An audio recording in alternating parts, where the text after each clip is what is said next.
Every once in a while, when I speak at places, I don't really want to speak, and it doesn't happen that often, but it just happened just now.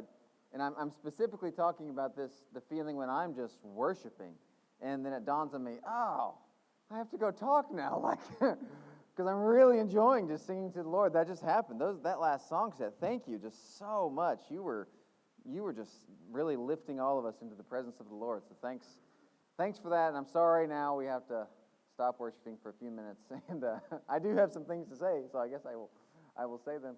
One of the hard things, and from my perspective about speaking at an amazing youth rally like this, is that there's so many of you, and I don't get a chance to say hi and get to know you and hang out. And ideally, we could just be at church camp and then be like a full week, and we get time every day just to hang out. And so that kind of makes me a little bit sad, because you're getting to know part of me, like you're getting to know part of me that likes the Bible and stuff like that, and that's important, but like you don't really get to know other parts of me. Like, so I have two girls, one of them's 13, one of them's 11, and so a lot of my days I'm just chilling at home, goofing off, being silly with my girls. Like right before we left, we got in a debate about, is it possible to tickle yourself? That's a really interesting question.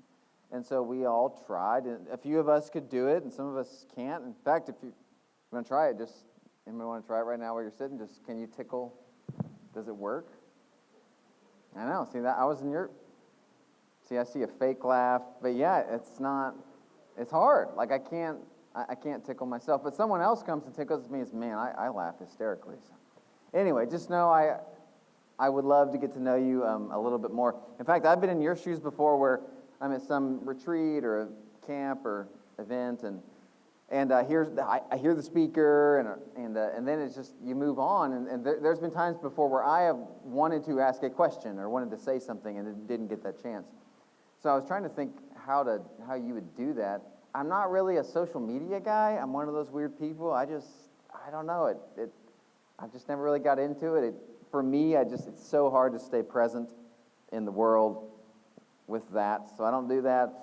So I guess you can just probably email me. I know that's really old school and adult-like, but I think my email's online somewhere. I do have a Facebook account that I check like once every 3 weeks, so you could probably get a hold of me there. Anyway, if you're wanting to get a hold of me, you can probably figure out a way. So let's do a little review. So this morning, I had two main takeaways. One was play your blank. What was that? Yeah, play your role. Life's complicated. You get stressed out. Just play your role. Play your role in love. And the second one was be something. It starts with the O. Just be open to, starts with the D. Be open to divine appointments. Every once in a while, God wants you to meet someone. And just before worship started tonight, this group over here was telling me they had a divine appointment. They were at dinner tonight, and they asked for a specific server, and she wasn't there, but they got someone else. And I think it's one of the students said, "Hey, can we pray for you?" Am I getting this right? And she had like stuff to say, and you guys prayed with the waitress tonight. And that's a divine appointment. Can we give this youth group a round of applause? That's really cool. And that's how it works. What might God want me to do here? I will say, there are some times where you don't want to be too open. For example, a few months ago, a teenager in youth group at my church, she's 16 or 17, sweet, sweet girl, friendly to everybody. So she's sitting in class one day, and like she's sitting here, and then there's a random person in the middle. And then there's this guy who's just a smidge awkward, but the nice girl, she's nice to everybody, and awkward boy misinterpreted her niceness as she's interested in me. And so in the middle of class, like the dude's teaching, and he talks over the girl in the middle, and he says, "Hey, do you want to be my girlfriend?" And she's like, "No, I don't want to be your girlfriend." So just know, being open sometimes can backfire. But when it's God, yeah, you want to walk through that door. Not if it's just a random awkward relationship with someone that doesn't like you. Okay, so let's move on. Got a thought or two for tonight. You have a relationship with time. most of us don't think about the fact that we have a relationship with time. So, for example, raise your hand if you like to get to places just like 5 minutes early so you can settle in and just not be late. Raise your hand if you would just prefer to get to places 10 minutes late. You're just like, I don't even care, whatever. So even that different relationship with time. I don't anticipate a lot of people will raise their hand on this one, but I'm just curious because I actually fall into this boat. Anybody, when you're about to watch a movie, do you really want to know the running time of the movie before it starts? Because if it goes over like 90 minutes, you're done. Okay, good. I'm glad. I really relate to you. I struggle with long movies like that. There's actually a really big fancy words to describe. There's two general relationships that we can have with time. One is monochronic, and the other is polychronic. So let's just learn these words. Everybody say monochronic. You sound so bored. Not that that's an exciting word, but you're like, ugh. All right, everybody say polychronic. There you go. That's a little bit better. So monochronic it's a very structured view of time. It's time is money. It's very efficient. It's very productive. It prioritizes tasks over people. You want to get things done. Polychronic, time is much more fluid. Things start and end when they're supposed to start and end. You're not rushed if you're a polychronic person. And so generally, if you look at a world map, countries, generally speaking, are either monochronic or polychronic.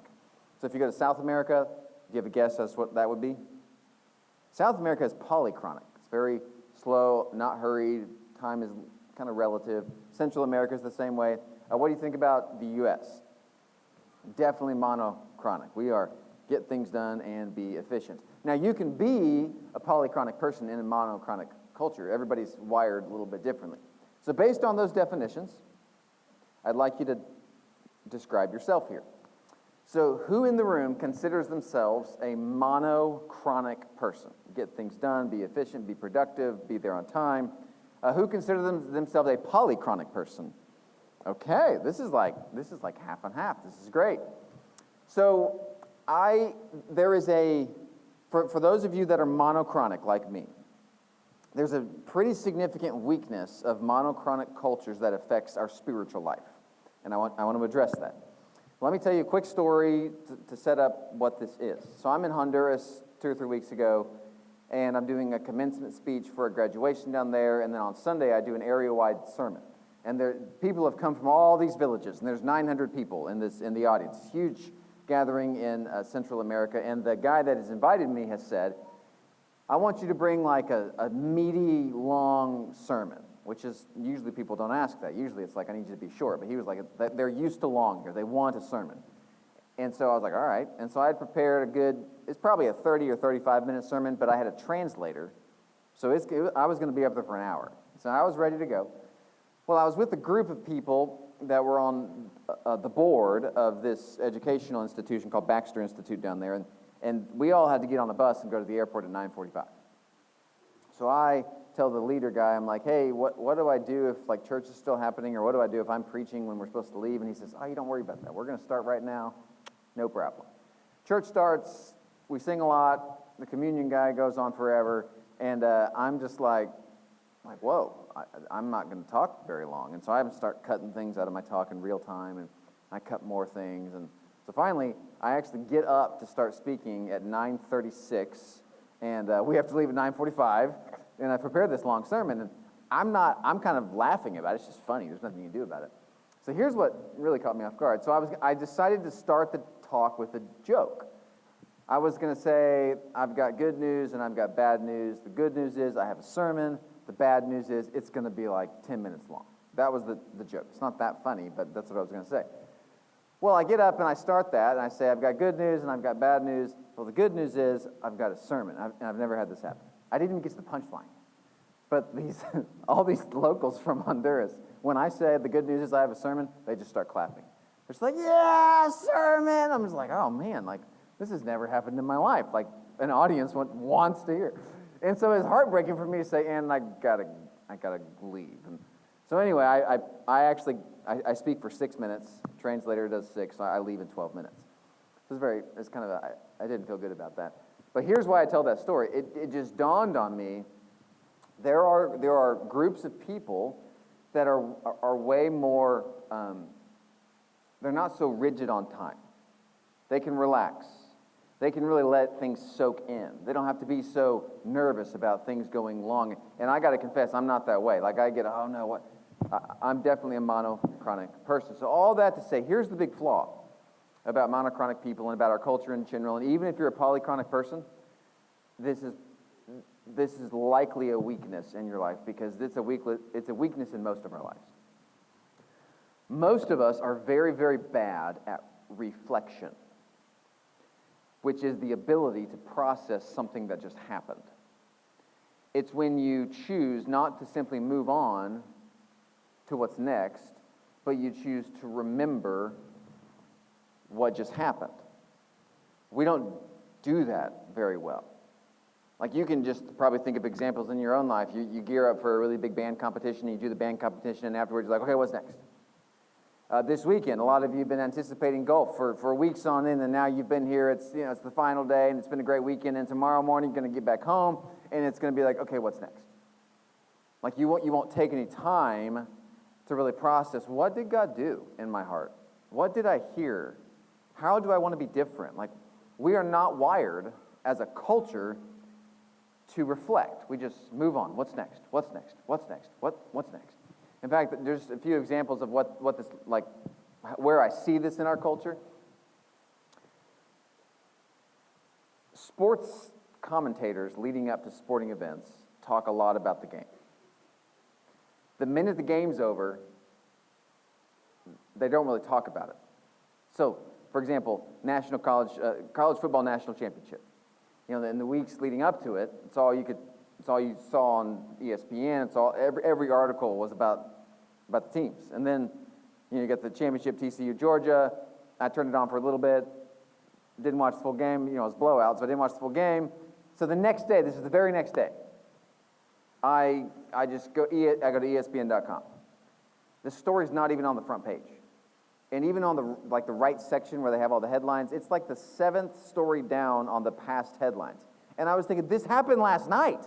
Like, what is going on? Like, we're just moving on. That's what we do in our culture. We do things, we don't reflect, and we just, what's next? What's next? What's next? What's next? And it really robs us, spiritually speaking, because here's the reality. If God's going to do something in your life, you're going to have to pause to think about what he did. Does that make sense? I know that sounds really simple, but if you're just moving on and what's next and what's next and what's next, you're going to miss out on what God has to say to you this weekend.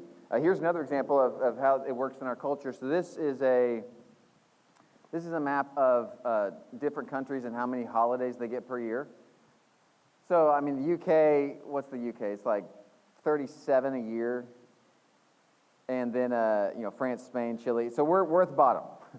We get 10 public holidays per year that, like most businesses say, you will have this day off. We get 10. That's it. And so our whole nation, I only show you this just to say our whole nation is built on the idea that if it's not productive, then it's not necessary. And so we just keep moving on and moving on and moving on. And so again, this is really bad when it comes to the spiritual life. And so Esther, the end of Esther specifically shows a totally different way to engage your day-to-day existence. So here's what, like, nobody ever reads the end of Esther because, like, nothing really happens. The cool stuff is in the beginning when you got all the drama. So after, let's see, my morning talk, we covered how all the drama with Haman and King Xerxes, and finally King Xerxes hangs Haman and Mordecai. He actually gets promoted. Well, the end of the story is this. King Xerxes, he makes a new decree, and the Jews in the land, they are allowed to defend themselves on the day of this, when the other people are going to attack them. And that's what happens. Other people in the country still attack the Jews, but the Jews can defend themselves, and they win this incredible, decisive victory over their enemy. And so it's a great victory for the people of God. Well, then at the very end, Mordecai, he's moved up and promoted to second in command of the whole nation.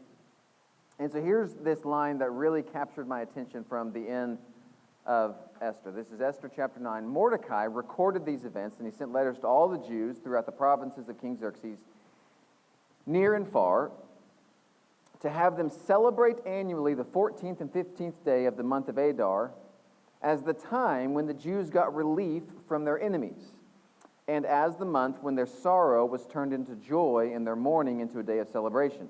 He wrote them to observe the days as days of feasting and joy and giving presents of food to one another and gifts to the poor. So what's really striking to me about this is Mordecai at this point has all the power he wants. He can do anything that he wants. He could, even if he wanted to, he could ask for a temple to be constructed in that land for all the Jews that didn't go with Nehemiah back to Jerusalem. He could have done that. He had that much power. But he doesn't do that. The main thing he does is he says, we need a holiday because we have to remember what God did for us. And so I want you to imagine just a minute that you were like a kid growing up in the household of a typical Jewish family back in this time, what this holiday would have looked like.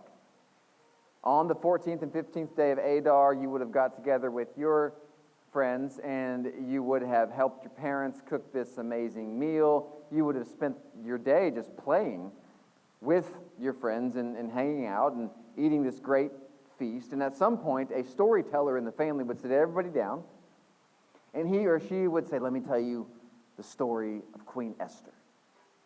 And they would tell the story, and then you probably get a point where you're acting out parts of the story, and you would celebrate what God had done for your people. In fact, this holiday, it's called Purim. It became very significant to the Jewish people. Jews still practice this holiday today. So it's very, very important to them. And if you had been a kid back then, you would have looked forward to this every year.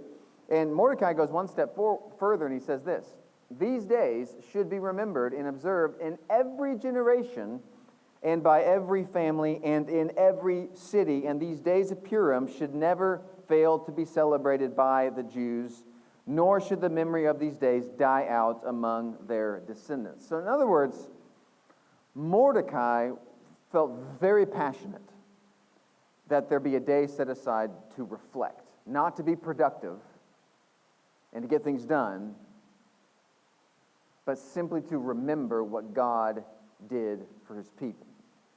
So, here's the big idea for this lesson. Spiritual memory is a spiritual weapon. Everybody say that with me. Spiritual memory is a spiritual weapon. Say it one more time. Spiritual memory is a spiritual weapon. So there's all sorts of examples of this. And it's a tool we need to rekindle the fire of.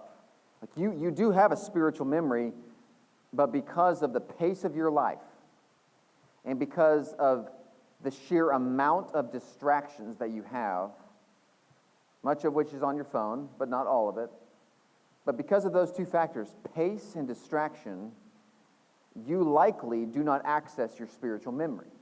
But all I want to say today for just a few minutes is that it's actually one of the most powerful spiritual weapons at your disposal. So let me tell you a few stories to that end. When I became the preacher at the church I'm at now, I was super nervous. I didn't think I could do it. I thought I was too young. I didn't think I was quite qualified enough to actually bring the Word of God to a group of people week after week after week. And so I remember my dad and I went out to a Thunder basketball game one night, and I was telling him, I was like, hey, I don't know if I can do this, Dad. And his response is now something it's in my spiritual memory bank. He said, you know, Philip, because that's what my family calls me, is Philip. He says, hey, you know, Philip, my dad fought in World War II. He survived that. And my dad went through the Great Depression. He survived that. So if my dad can do those things, you can do what God's called you to do. And I was like, yeah, you're right. I can do this. Like, I know it's a simple speech, but it fired me up. And so he used his past with his dad to give me courage and bravery in my present. So now for me, That simple story is a spiritual memory that I access now, and it gives me confidence. Let me tell you a few times in the Bible where this comes into play. New Testament, after Jesus feeds the 5,000, a few stories later in the Gospel of Mark, the disciples are really confused and they're a little upset about something. They can't get something right. And Jesus has this really simple line. He just says, "Don't you remember?" And then he goes back and he reminds them about the fact that Jesus himself just fed 5,000 people. And so Jesus knows the relevance of spiritual memory. Like Jesus could have just performed a miracle. Like he could have miraculously given the disciples courage. Or he could have prayed for them, and he does that at certain places. But in this story, he just says, "Don't you remember?" Spiritual memory is a spiritual weapon. Here's one from the Old Testament. Joshua 4, the people of Israel have finally got out of Egypt, and they've wandered in the wilderness, and now they stand on the precipice of what had been promised for hundreds of years. They're about to enter into the promised land. They just got to cross the Jordan River. And so the waters stop flowing, and the people cross over, and tons of people are walking across this river, and as they walk over, their leader Joshua, this is amazing, here's what he tells them to do. He says, or this is his explanation actually, so let me tell you what he does first. And this is such a cool story to me. The first thing he does as they enter the promised land is he says, "Okay, I want you, few people over here, I want you to go back into the river.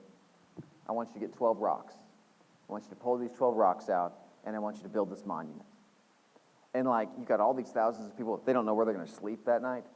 They don't know what kind of food they're going to eat. It's the whole civilization. They need to start inhabiting the land. And there's enemies all throughout Canaan. There's so many things that Joshua could have done as the leader, but he says, "No, I want you to get those rocks, and I want you to build this monument, build it so we can remember."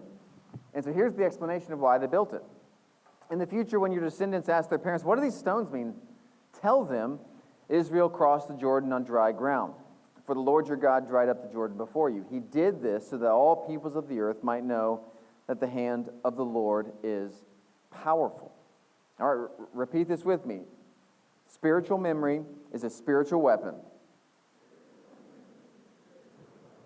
Let me give you one more modern day story. I love this story. So tomorrow's Martin Luther King Day. And I love this. There's so many Martin Luther King Jr. stories, but I really like this one. So the most famous speech he ever gave was called what? I Have a Dream.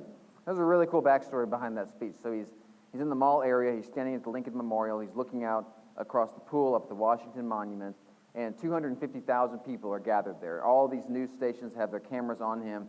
Normally he would prepare he was an orator, and his method of sermon preparation was he would spend 15, 20 hours on a single message, crafting every word.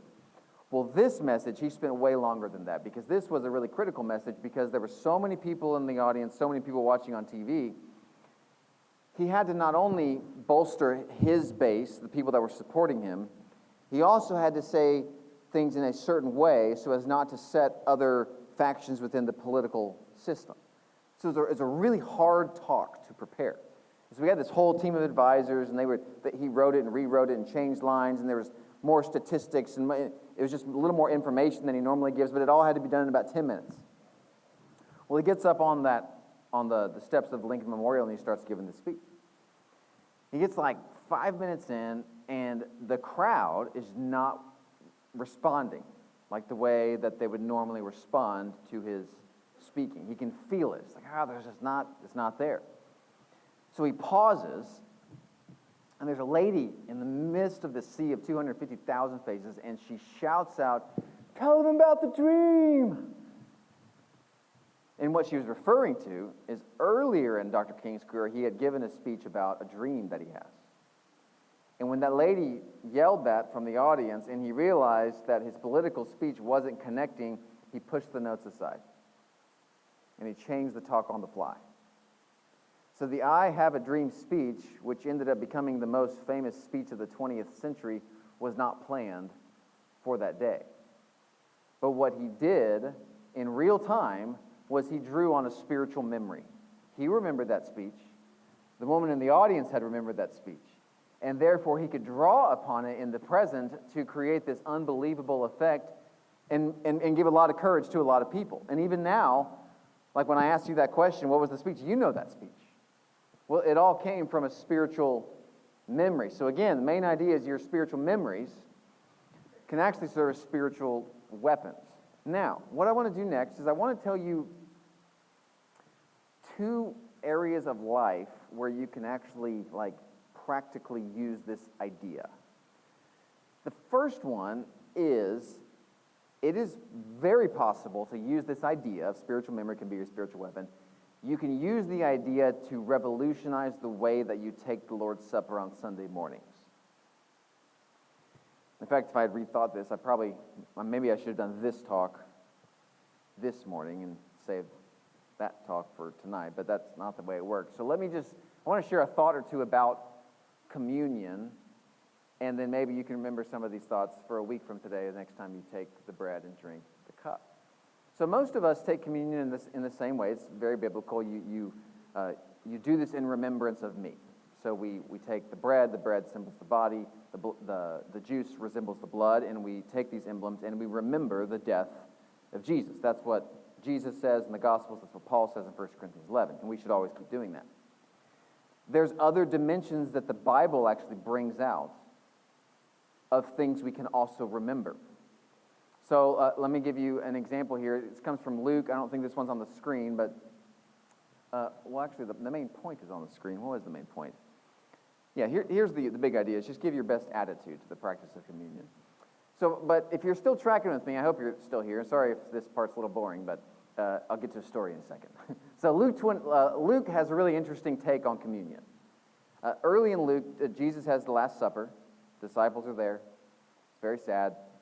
Judas is about to betray Jesus, and Jesus gives him the bread, gives him the fruit of the vine, and he says, take this and eat and do this in remembrance of me. Well, and there's very specific verbs in the Greek. He took bread, he gave thanks, and he broke it, and he said. Took bread, gave thanks, broke it, and he said. It's this pretty important fourfold pattern that Luke uses. So Jesus does that, and it's very sad. Well, then a few chapters later, when Jesus has risen from the dead, and he meets these two guys on the road to Emmaus, and they don't recognize it's Jesus, the point at which they recognize Jesus is when Jesus stopped at their house, and he took bread, gave thanks, broke it, and said.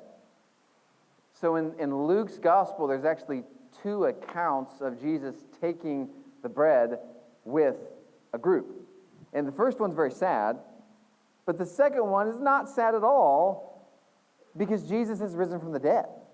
And in fact, that text says that these people's hearts are burning within them, and they're fired up, and they take this meal, and they run out, and they go tell people about Jesus. And so I think it's important to remember that when you take communion, yes, you are remembering the crucifixion of Jesus. However, it's not a funeral. Like some of us, we take communion as if Jesus is still dead. He's not dead. And so we don't have to be super sad about that. He's alive. Like we can celebrate that. In fact, one angle on the Lord's Supper is, yes, we remember the death. We should also remember the resurrection. We should also remember not only the resurrection, but we should remember the current presence of Jesus. So the thing I love about Luke 24 is that Jesus is actually the host of the meal. So sometimes on Sunday mornings, when I'm sitting there and I'm listening to the guy and he's saying some things about the Lord's Supper and he's saying the prayers, I actually envision Jesus as the host of the meal. Like he's in the room. He's with us. And there's something electric about the presence of Jesus right now in the room. It kind of changes the way you feel about, and the way you take the Lord's Supper. So 10, 12 years ago, we had a member in my church die who was a former Yankees baseball player, Bobby Mercer. And so his funeral was held at my church, and several of the Yankees baseball players came to the service. And we had the youth group room became the VIP room for all these people before they would actually go into the auditorium. And it was one of the weirdest things that's ever happened in our building. Like they had, like this lady came in and she ordered like special chairs because these special people couldn't sit in the normal folding chairs. And they not only did she order special chairs for the room, each chair had like a rented pillow. on the chair. I was like, what? Can they not just sit? Okay, cool.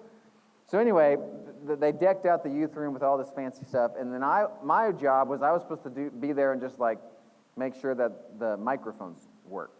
But I dressed in like suit and tie, and I'm standing at the door like, okay, here we go. Like, I've never been so excited about a funeral. It's really sad, but so I'm standing in the room where we like have Nerf wars and pizza parties, and there's like sauce on the floor, and then boom, in walks Derek Jeter. I'm like, huh. And some of you like, that doesn't mean anything to you, but a lot of you, you're like, what? Derek Jeter? Yeah, Derek Jeter just walks in. Reggie Jackson, another famous baseball player, walks in. And so one by one, all these people start walking in like, I cannot believe this. I cannot believe this. What am I doing? What am I doing? What am I doing? It was really cool.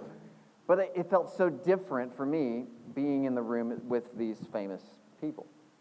Now, point being here, if my attitude changes that much when I'm in the presence of someone like Derek Jeter, why wouldn't my attitude change when I'm in the presence of Jesus Christ? Every Sunday, Jesus is the host. He's in the room. And so you want to take that bread, and you want to take that juice, not super sad, but like, yes, you're here. Like there's a hope there, there's a glory, there's an anticipation, there's an electricity to the presence of Jesus among us. And so one final feature I want to point out about this, then we'll move on to one final section. But in 1 Corinthians 11, when Paul says, you take this bread and you do this to proclaim the Lord's death until he comes. Those last few words are pretty critical, until he comes. So now we're not only meditating upon crucifixion, resurrection, and the current presence, we're also meditating upon the reality that he's coming back. And see, so communion, yes, we keep doing what you're doing. I'm not saying what you're doing is wrong.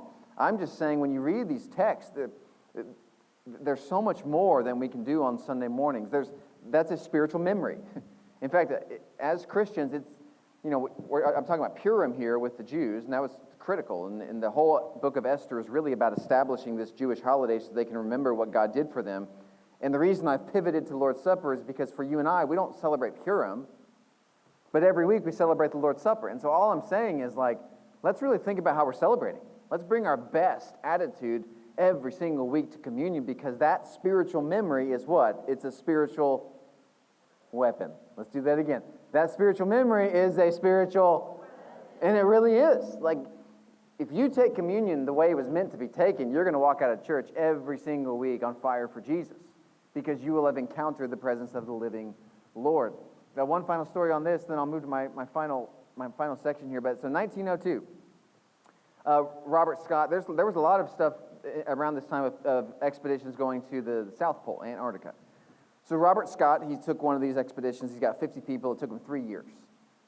Several people died. It was, treacherous. But something happened in 1902 that's just, I think it's mesmerizing. So they've been working really, really hard in all their research, and people are so tired, and people are getting sick. And Robert, the leader of the whole trip, he decides to do something crazy on January 23rd, 1902. He tells all the men, he's like, all right, I don't want you to work today. And he passes out, I don't know, I guess he just brought this on the trip. I don't know where this came from, but he passes out construction paper and scissors and like glue sticks. And he says, I want everybody to start cutting up this paper and making signs, and we're going to decorate our ship. I'm like, all right, so they start making all this stuff, and over the course of a few hours, they make the ship kind of look like imagine how a party would look in a first grade classroom. That's what it looks like, just streamers and posters all over. And then they get the food that they have out, which isn't like amazing food. It's like almonds and nuts and turtle soup and but whatever they have, and they spread it out all on the table. They make it look really fancy. And they get some candles and they light some candles. And Robert says, today we're going to feast. And like nobody knows why. Like, well, January 23rd, it's not Christmas, it's not New Year's. All right, whatever. So they all start eating and celebrating, and Robert has people give speeches. He's like, I want you to give a speech. And so some guy stands up and he gives a speech, and like they have a party, basically, on January 3rd, 1902. Well, finally, when someone asks, like, okay, why are we doing this? And I love what he said. It's a great quote here.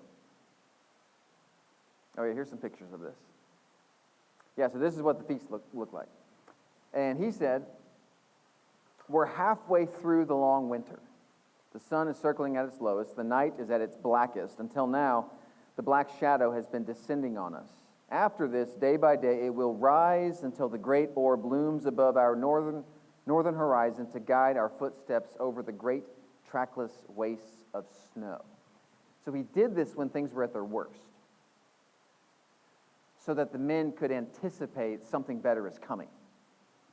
And so his final line is this. He says, with such a dinner, we agreed that life in the Antarctic regions was worth living. So every week, when you take the Lord's Supper, that meal shows you that no matter how difficult your life might be, something better is coming. And life is worth living. So don't shortchange the power of that spiritual memory.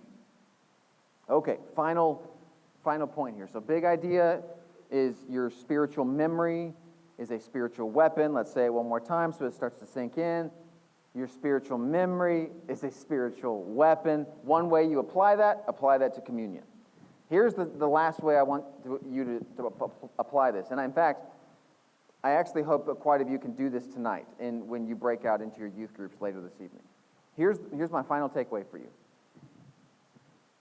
I'd like you to identify your strongest spiritual memory, and I want you to share it with somebody. Preferably, I'd love you to share it with somebody tonight. And so, youth ministers listening in the room, you might have things already planned for your time tonight. Obviously, what was your big takeaway from the weekend is a really good one, but if you have time, this is a really good question. What's your deepest, strongest, most spiritual memory? And we don't think in these categories a lot. Like, even as this question's on the screen, you might be thinking, I don't know, I don't have one. That's indicative of growing up in a culture that doesn't reflect. Like, if we practiced this better, if we had regular times where we paused and said, can we just talk about what happened the last few months of our life? Over Christmas break, I had my family do this exercise in my small group, and we got a piece of paper out and drew 4 quadrants, and quadrant 1 was happiest moment of the year, quadrant 2 was the moment I was most proud of myself, quadrant 3 was the biggest challenge in my life, and quadrant 4 was God at work. And my family, my girls, my wife, and I, we drew pictures of all that stuff. And then I went to my small group, we drew pictures, and both times it was great. Part of the reason it was great is because we never do that. People don't pause, stop, and reflect. Tonight, I'd like you to pause, and I'd like you to reflect. And so I want you to start, well, what's your strongest spiritual memory? So to give you just some examples of what that might be, so for some people, they can think very specifically about a time in a worship setting where they sang a specific song and they just felt really close to God. That's a spiritual memory. That might be your spiritual memory. Other people, they can go back in their mind to remember a single conversation.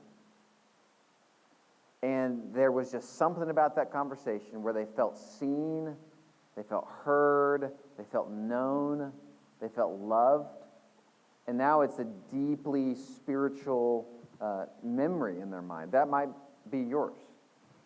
For other people, it is like a message. Like you went to a retreat, or you were in your youth group, and your youth minister said something, or someone gave a lesson, and you were just like, I feel like I just heard from the Lord.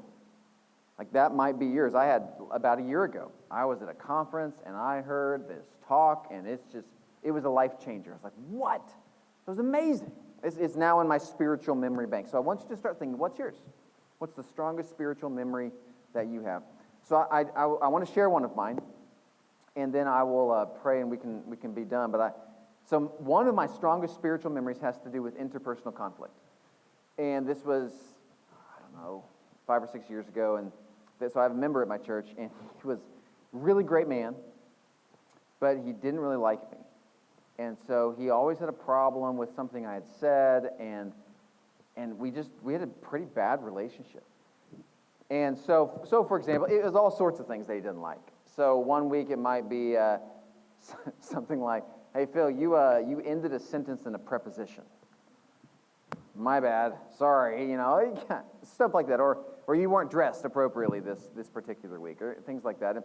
But sometimes it would be actually content. He disagreed with my take on a certain passage, things like this. So this man, he never made an appointment with me. He would just show up. And I could always see him come through. I would look at my window, and I'd see him park his car, and he'd come in, and my heart would sink. And And he wasn't like a yeller, but he was just so negative. And I got really, really frustrated and really, really angry. And so this had happened for such a long period of time that eventually I recognized I was really bitter. Like I would, like, in my head just think about all the things I wanted to say to him, and I thought about him a lot, and like he was just in my head. I was so mad because he was so critical of me.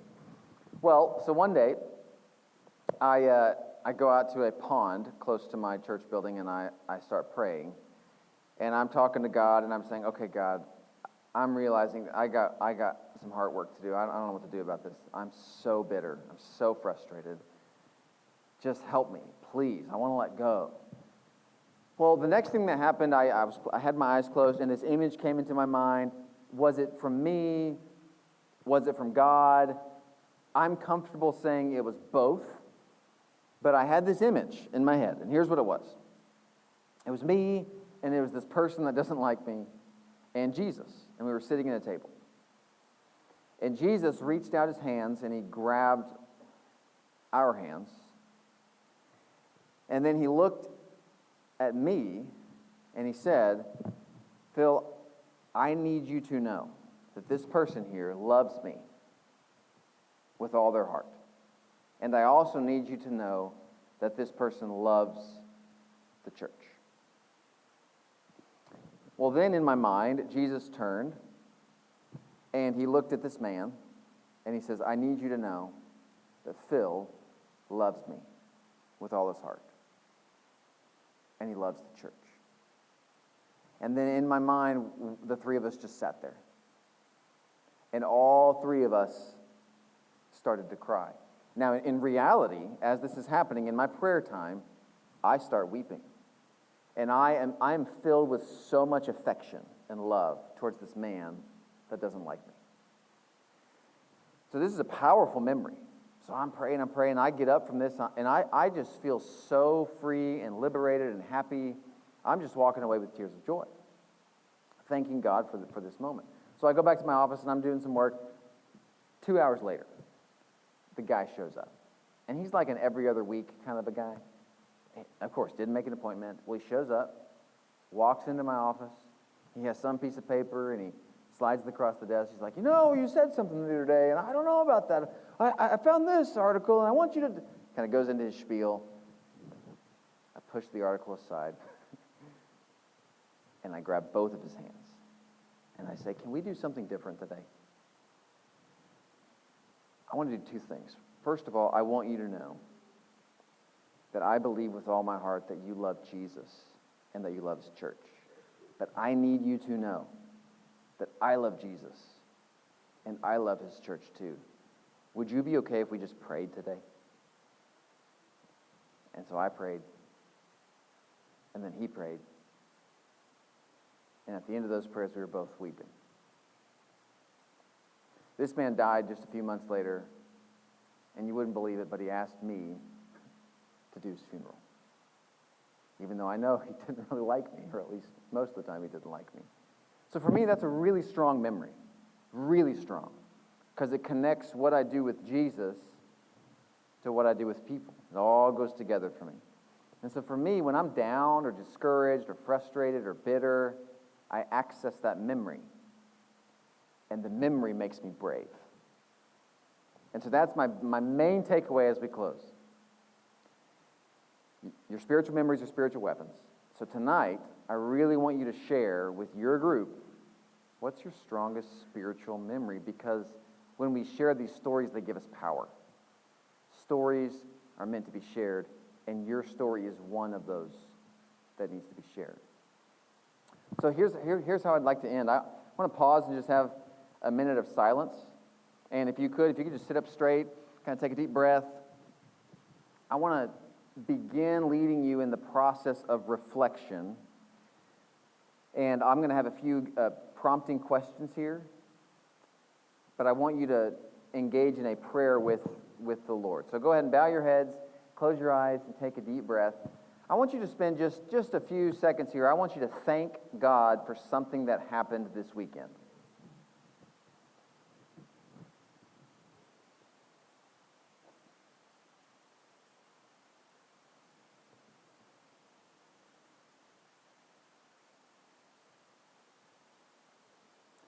Next thing I want you to do is I want you to thank God specifically for a few people that have come with you, or a few people that you've met this weekend.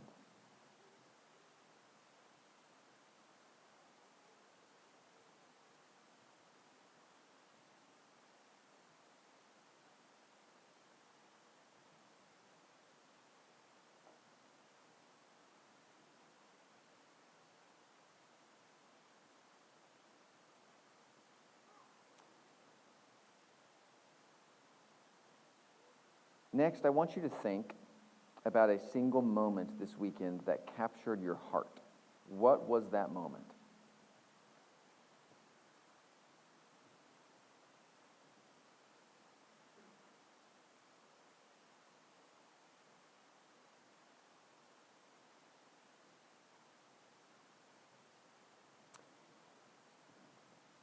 Now I'm going to have you ask two questions in your prayer, and I want you to sit in silence after you ask them. First question I want you to ask is this: Lord, what do you want me to know?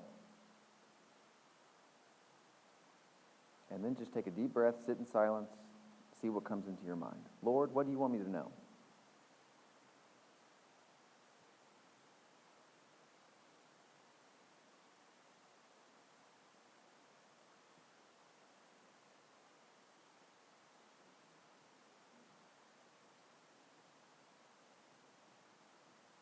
Final question is this: Lord,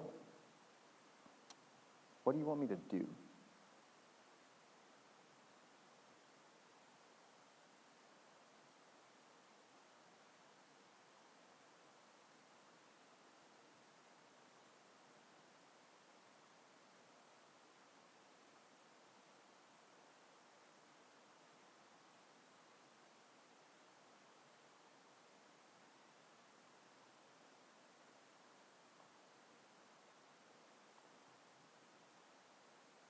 Father, I pray that whatever you have put on the hearts of these teens to do, you will give them the courage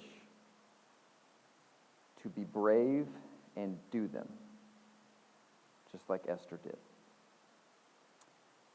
In the name of Jesus Christ we pray, and we all said,